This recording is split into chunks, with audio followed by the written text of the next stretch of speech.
saya, dia datang bahwa Mas Ganjar jangan menolak mendadak. Oh tidak, kalian berproses. Pada proses itu hasil akhirnya kami putuskan, dan keputusannya mohon maaf tidak menyenangkan Anda karena tidak sesuai. Kami sudah keluar uang banyak loh. Semua kajian-kajian itu pasti ada investasinya di awal, tapi keputusan harus saya sampaikan 2. Dan akhirnya dia marah karena dia sahabat saya sampaikan pada yang bersangkutan. Oke, buat saya persahabatan adalah persahabatan, tapi kalau Anda mulai masuk di sini, kalau ini akhir dari persahabatan kita, saya akan ikut.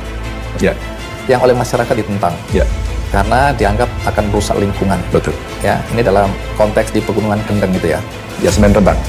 Di Rembang. Ya. Ya. Orang kemudian menyimpulkan bahwa bagaimana bisa memilih presiden seperti ini yang tidak pro lingkungan. Itu yang pertama. Ya. Kemudian tidak pro rakyat, lebih pro pada pemodal. Ya. Bagaimana Anda menjelaskan? Kalau kasusnya nanti biar orang-orang baca atau melihat sendiri, tapi dalam hal ini Anda dituduh tidak pro lingkungan dan lebih pro pada pemodal daripada rakyat. Karena rakyat merasa dirugikan. Bagaimana Anda menjelaskan? Sebenarnya saya ingin menyampaikan keputusan saya ketika menolak beberapa tambang. Menarik nggak ya? Oke, Anda pernah melakukannya? Oh ya. Bisa jelaskan di mana itu? Semen Gombong. Oke, alasannya waktu itu? Waktu itu semen ini pernah lama sekali izinnya nggak keluar-keluar. Memang dari sisi aspek lingkungan dan sebagainya tidak memenuhi. Maka kemudian panjang sekali bertahun-tahun. Pemiliknya datang kepada saya dan saya sampaikan, coba izinnya Anda perbaiki lagi. Apakah sesuai dengan penilaian kami? Ternyata hasilnya tidak, maka kami putuskan kita tolak. Tidak ada yang memberitakan dan meributkan ini? Tidak menarik. Oke.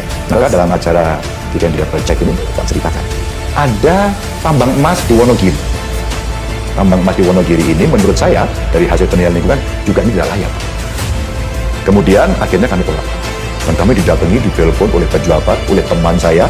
Dia datang, Mas Ganjar jangan menolak mendadak. Oh tidak, kalian berproses. Pada proses itu, hasil akhirnya kami putuskan.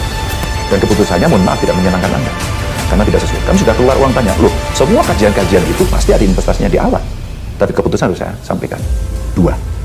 Dan akhirnya dia marah karena dia sahabat saya sampaikan pada yang bersangkutan. Oke, buat saya persahabatan adalah persahabatan, tapi kalau Anda mulai masuk di sini, kalau ini akhir dari persahabatan kita, saya akan lakukan. Meskipun saya tidak berharap itu. Pulang dia, dan tidak terjadi. 3. Di alur Kendeng itu akan dibangun beberapa pabrik semen. Salah satu di Pati.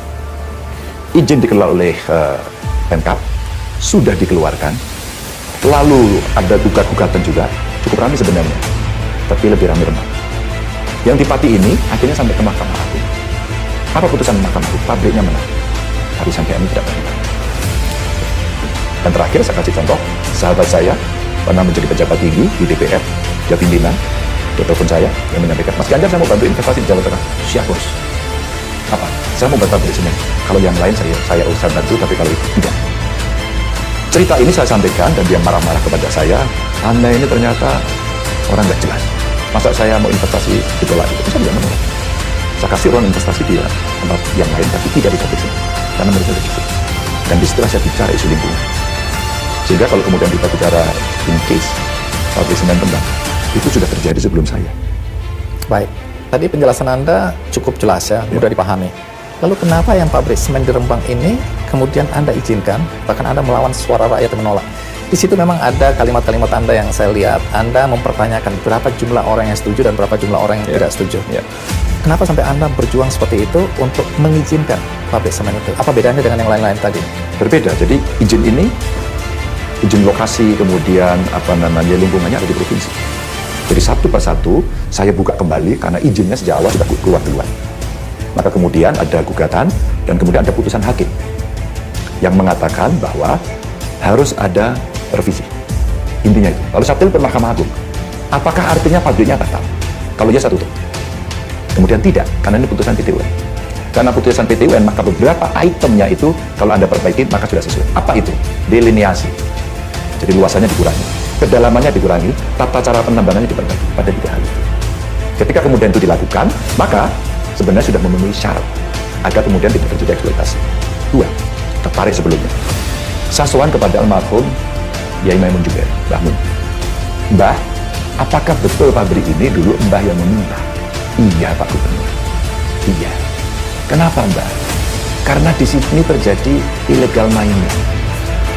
Illegal mining apa Mbak? Lo kapurnya itu dikeruk, terus dibawa kemana? Dibawa keluar dari Rembang. Kemana? Ya ke pabrik semen. Oh, Jadi Mbah maunya apa? Nah, daripada dikeruk, jalan saya rusak, lingkungannya rusak, kenapa tidak dibuat di sini saja? Oh gitu ya Mbah. Dan itulah dialog saya ketemu dengan masyarakat, dan kemudian pertimbangan-pertimbangan itu kita lakukan. Nah dari situlah ada yang setuju, tentu saja saya hormati, dan ada yang tidak setuju. Maka kemudian pabrik kemudian berjalan dengan ketentuan yang ada itu, dan saya minta satu lagi kepada pabrik.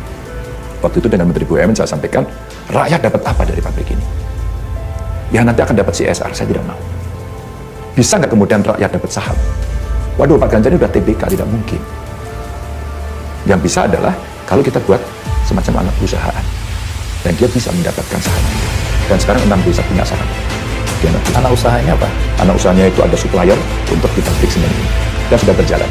Dan hari ini tadi saya ketemu dengan mereka di Cilacap, salah satunya pabrik itu. Saya sampaikan, kalau saya belum melihat 6 desa itu mendapatkan manfaat dari usahanya bersama semen ini, tidak pernah saya akan menginjakkan kaki ke sana. Tadi saya pesankan kepada mereka.